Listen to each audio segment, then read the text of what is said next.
Hello everyone, welcome back to my channel. आज हम हिंदी का लेसन नंबर 5 ईदगाह पढ़ने जा रहे हैं, जिसका मेन उद्देश्य है बच्चों के मन को समझना और समझाना।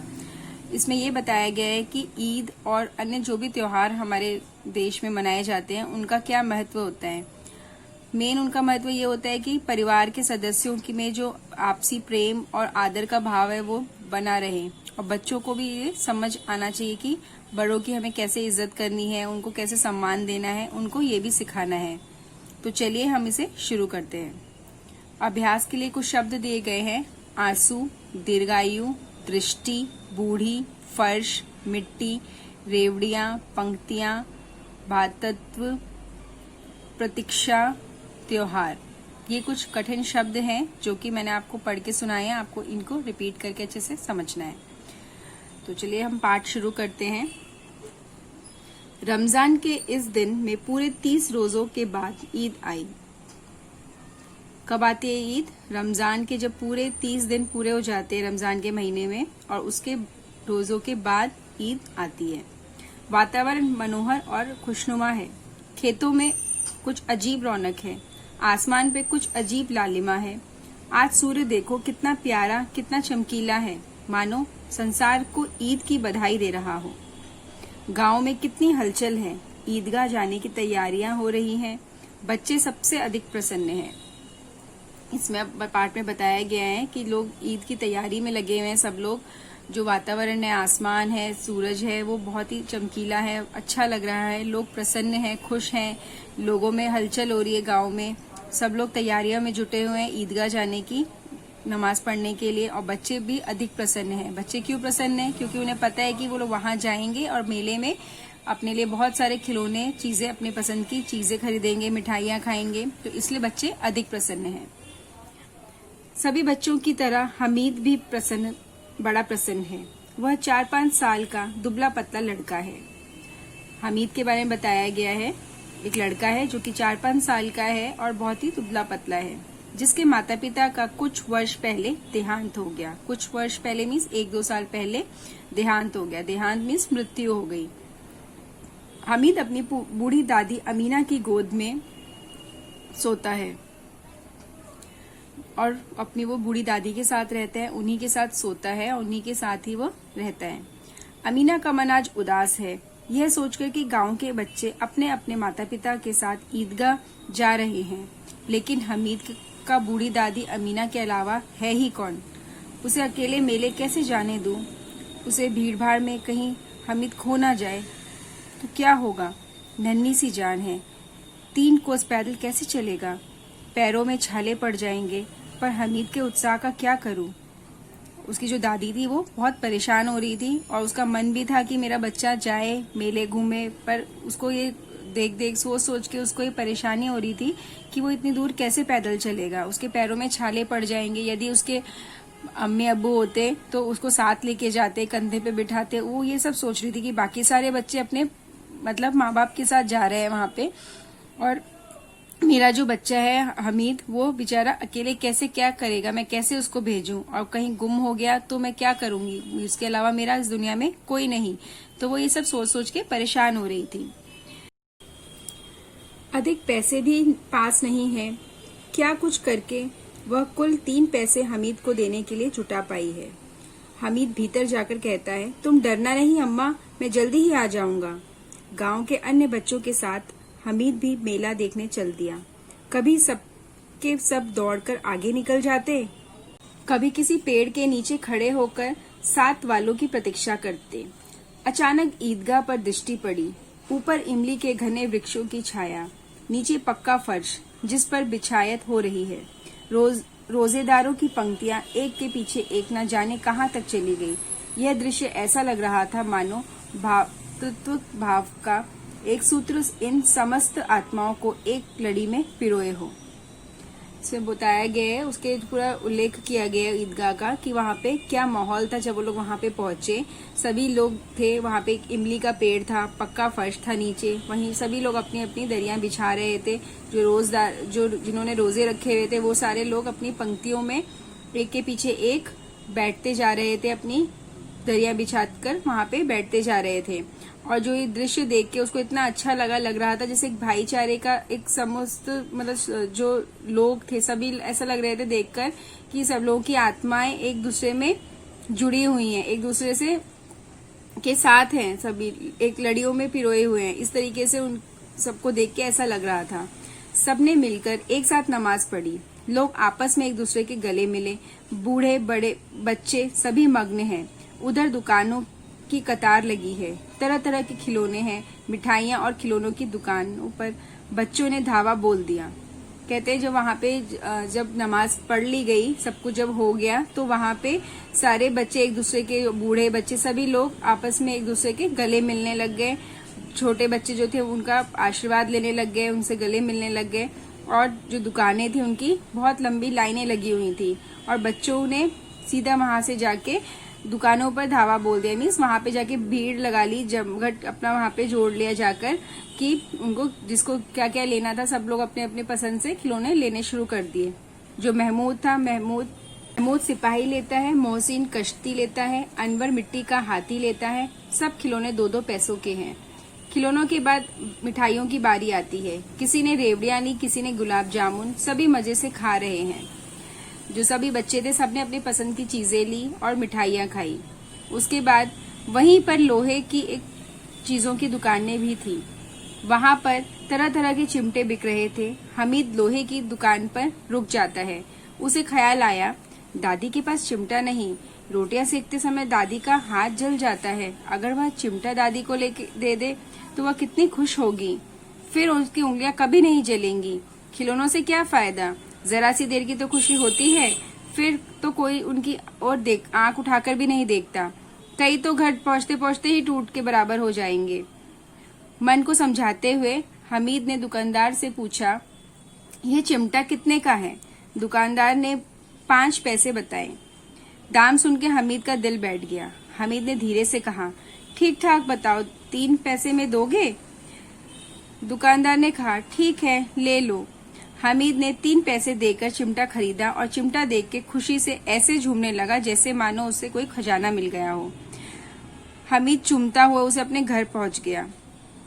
जब सभी बच्चों ने वहां पे मिठाइयां खाई, किसी ने खिलौने खरीदे, पर हमीद को क्या ख्याल आया, उसे अपनी दादी का ख्याल आया।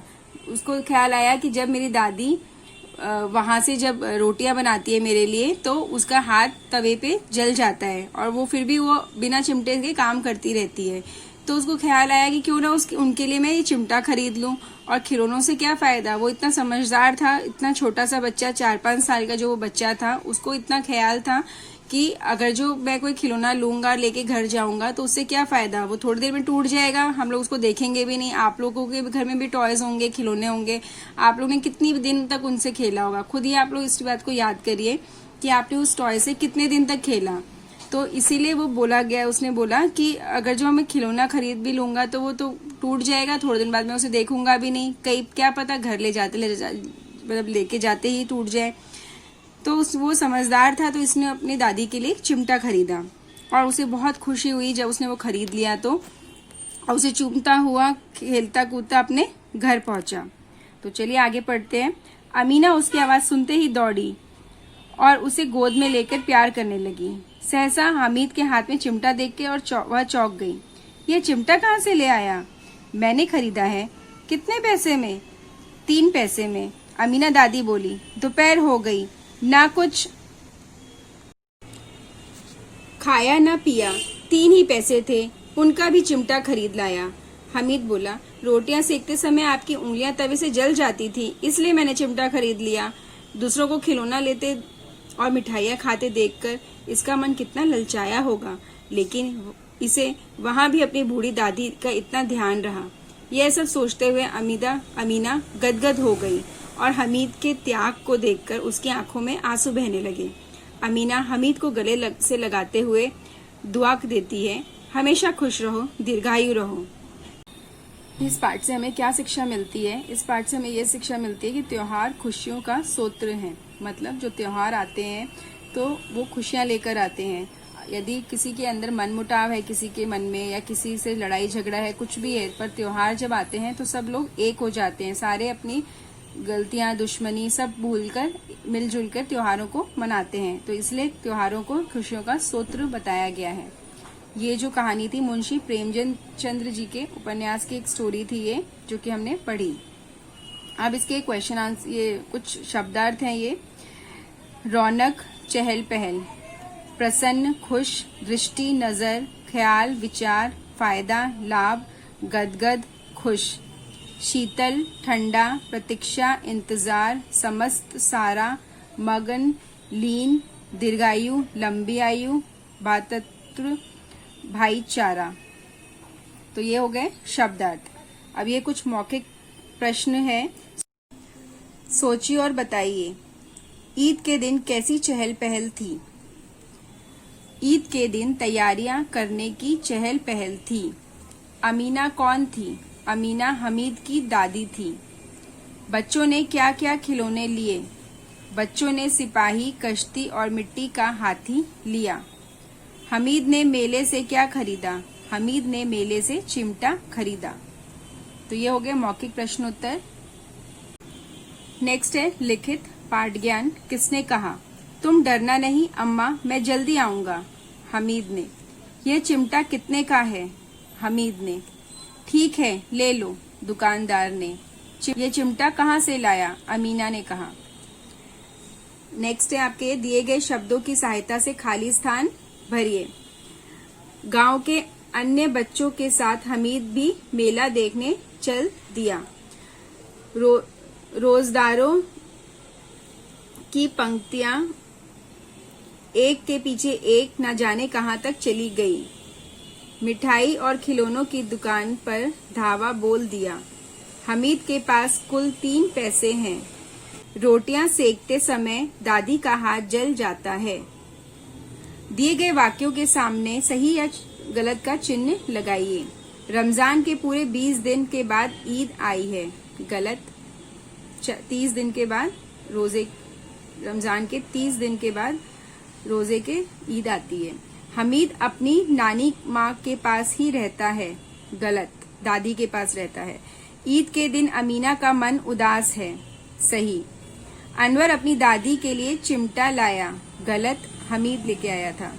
अमीना ने खुश होकर दीर्घायु का आशीर्वाद दिया। सही। अब ये प्रश्न उत्तर है। ईद कब आती है?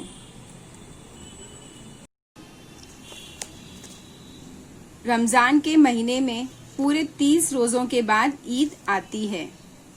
ईदगाह पहुंचकर सभी लोग ने क्या किया? ईदगाह पहुंचकर सभी लोगों ने एक साथ मिलकर नमाज पढ़ी। हमीद ने चिमटा क्यों खरीदा? हमीद की दादी के पास चिमटा नहीं था। रोटियां सेकते समय उसकी दादी का हाथ जल जाता था, इसीलिए हमीद ने चिमटा खरीदा। हमीद ने चिमटा कितने पैसों में खरीदा? हमीद ने चिमटा 3 पैसे में खरीदा। चिमटा देके अमीना की दादी क्या सोचने लगी? अमीना की दादी सोचने लगी, दूसरों को खिलौने लेते और मिठाई खाते देखकर इसका मन कितना ललचाया होगा, लेकिन इसे वहां भी अपनी बूढ़ी दादी का इतना ध्यान रहा।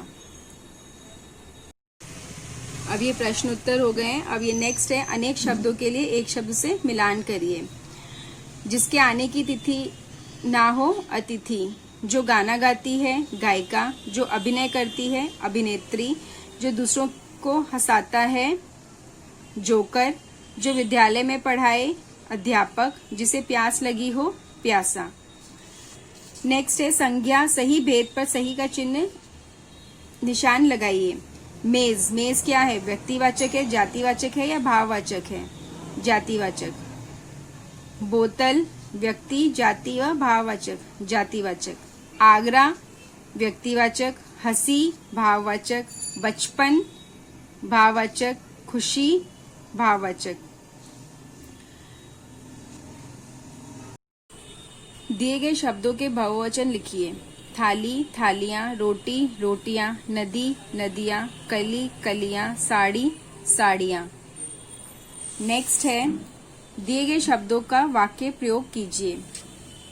ये कुछ शब्द दिए गए, इनसे आपको वाक्य बनाना है। आप चाहे तो ये भी लिख सकते हैं या फिर अपने आप भी वाक्य बना सकते हैं। ईदगाह। सबने ईदगाह में नमाज पढ़ी। उदास। अमीना का मन ईद के दिन उदास था। हलचल, ईद के दिन गांव में हलचल थी। वर्ष, अब पूरे 1 वर्ष बाद मेरा जन्मदिन आएगा। गांव में सबने मिलजुल कर ईद मनाई। तो ये पाठ आपका पूरा हो गया है। अब हम मिलेंगे नेक्स्ट लेसन के साथ। Thank you.